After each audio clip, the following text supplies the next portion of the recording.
on July 4th, 1776, while America was celebrating its independence. 20% of its population was bound in iron chains. But the biggest shock comes when you realize that the very man who drafted the Declaration of Independence was himself a major slave owner. Imagine a nation born out of a desperate cry for freedom. A nation that looked the most powerful empire in the world, Great Britain, in the eye, and proudly declared, "We hold these truths to be self-evident, that all men are created equal." These words, penned by Thomas Jefferson, became the bedrock of modern democracy. They promised life, liberty, and the pursuit of happiness. But behind the fireworks, the grand speeches, and the ringing of the Liberty Bell lies a dark, hypocritical truth that the history textbooks often gloss over. On the exact day this historic document was signed, nearly 500,000 human beings were treated not as people, but as livestock right on American soil. They were bought, sold, whipped, and branded. And the men who wrote those beautiful words about freedom, they were the ones holding the whips. How did the architects of liberty justify the brutal reality of slavery? How did a nation built on the concept of ultimate freedom become the world's most powerful slave economy? Tonight, we are stripping away the mythology to look at the raw, unfiltered truth of the great American paradox. To understand this paradox, we have to look closely at the men we call the Founding Fathers. George Washington, Thomas Jefferson, Benjamin Franklin. In American history, they are treated almost like saints. But if we look at their ledgers, their diaries, and their plantations, a very different picture emerges. Let's talk about Thomas Jefferson, the man who wrote "All men are created equal" over the course of his life. Jefferson owned more than 600 human beings. His magnificent estate in Virginia, Monticello, was not just a monument to architectural genius. It was a forced labor camp. The very desk he sat at to draft the Declaration of Independence was dusted and maintained by enslaved hands. Jefferson knew it was wrong. In his private letters, he wrote that slavery was a moral depravity and a hideous blot. He even predicted that it could lead to a bloody civil war. Yet, he rarely freed his slaves. Why? Because his wealth, his status, and his lifestyle depended entirely on their free labor. And he wasn't alone. George Washington, the commander of the Continental Army and the first president of the United States, owned over 300 slaves at his Mount Vernon estate. When Washington traveled to Philadelphia City, where slavery was being phased out, he intentionally rotated his slaves back to Virginia every 6 months so they wouldn't qualify for legal freedom under local laws. Think about the irony. These men were risking their lives fighting a war against the King of England because they claimed British taxes made them slaves to the crown. Yet, they saw no issue with keeping actual human beings in literal bondage, as the famous English writer Samuel Johnson brilliantly mocked at the time. How is it that we hear the loudest yelps for liberty among the drivers of Negroes? Here is a piece of history they rarely teach you in school. The Declaration of Independence almost included a clause condemning the slave trade. When Thomas Jefferson wrote the first rough draft, he actually included a fiery paragraph blasting King George III. Jefferson accused the king of waging a cruel war against human nature itself by capturing people and forcing them into slavery. So, what happened to that paragraph? Why isn't it in the final document we read today? Because of politics and profit.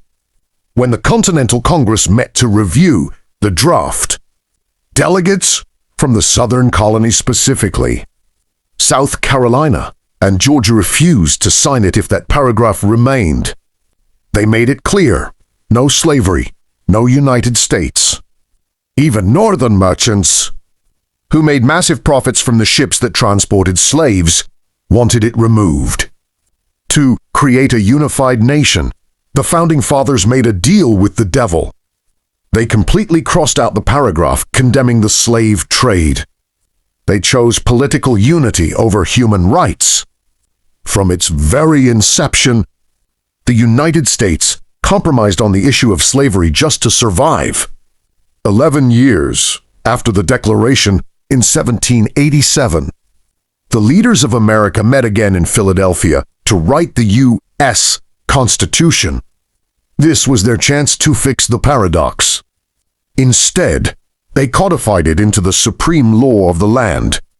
The word slavery is never actually used in the original U.S. Constitution. The writers were too ashamed to put it in. Instead, they used euphemisms like other persons. But make no mistake, slavery is woven into the very fabric of the document. Take the infamous 3/5 compromise. Southern states wanted their slaves counted as part of the population, so they could get more seats, and therefore more power in the U.S. House of Representatives. Northern states argued that if slaves were treated as property, they shouldn't be counted as people for political representation. The solution they agreed upon, for the purposes of political power, an enslaved human being would be counted as exactly 3/5 of a person. Let that sink in. The founding document of American democracy legally declared that a black person was only 60% of a human being.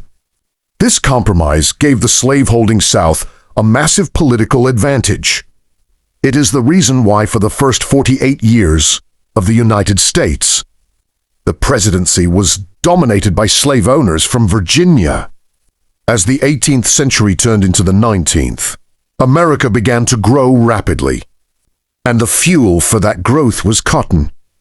In 1793, a machine called the cotton gin was invented. It made processing cotton incredibly fast and immensely profitable. Suddenly, the global demand for cotton skyrocketed. British textile mills wanted it. Northern factories wanted it. And the American South was eager to supply it. But machines don't pick cotton in the blistering heat. They aptly do. Instead of dying out, as some founding fathers hoped it would, slavery expanded at a terrifying scale. Millions of men, women, and children were forced into the deep South in a brutal domestic migration. Families were ripped apart on auction blocks, sold to the highest bidder to clear the swamps and harvest the white gold. By the 1850s, American slavery wasn't just a regional practice. It was the economic engine of the entire country. Cotton accounted for over half of all U.S. exports. Wall Street banks in New York accepted enslaved people as collateral for loans. Northern insurance companies insured slave property.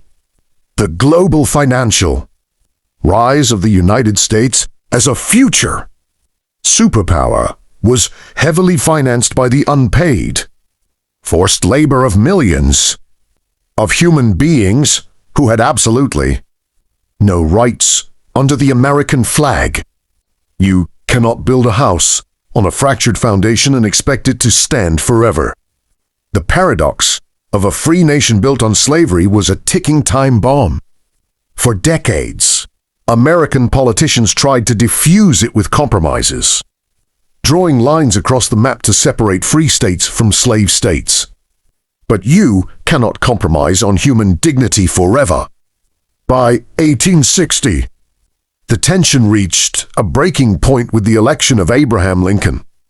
the southern slave states realized their political grip on the nation was slipping. Fearing that Lincoln would eventually abolish slavery, 11 southern states seceded from the Union, forming the Confederacy. They explicitly stated their reasons.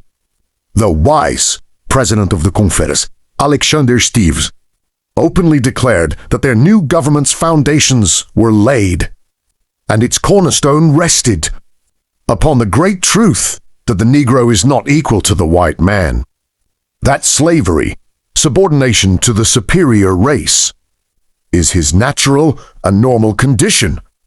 The result was the American Civil War, the bloodiest conflict in American history. Over 600,000 Americans died fighting each other. It took a catastrophic, devastating war to finally tear the chains off for a million people and force America to live up to the promise it made in 1776. In 1865, the 13th Amendment officially abolished slavery in the United States.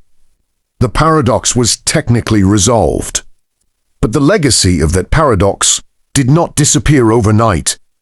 The system of slavery transformed into the cards of segregation, racial terror, and systemic inequality, a struggle that roared into the civil rights movement of the 1960s under leaders like Martin Luther King Jr., and a struggle that still echoes in American society today. So, what is the ultimate lesson of the great American paradox? It shows us that history is not a fairy tale of flawless heroes. The same men who designed a brilliant blueprint for human freedom were blinded by their own greed, prejudice, and economic self-interest. But perhaps the most remarkable thing about the Declaration of Independence is that the words Thomas Jefferson wrote turned out to be more powerful than the man himself. Over the centuries, those very words, "All men are created equal," became the ultimate weapon used by abolitionists, civil rights leaders, and activists to fight for justice. They used the founders' own words to force the nation to look in the mirror. America's story is not a story of perfect freedom from day one. It is the story of a flawed nation, born in hypocrisy, slowly and painfully fighting to make its founding promise a reality for everyone.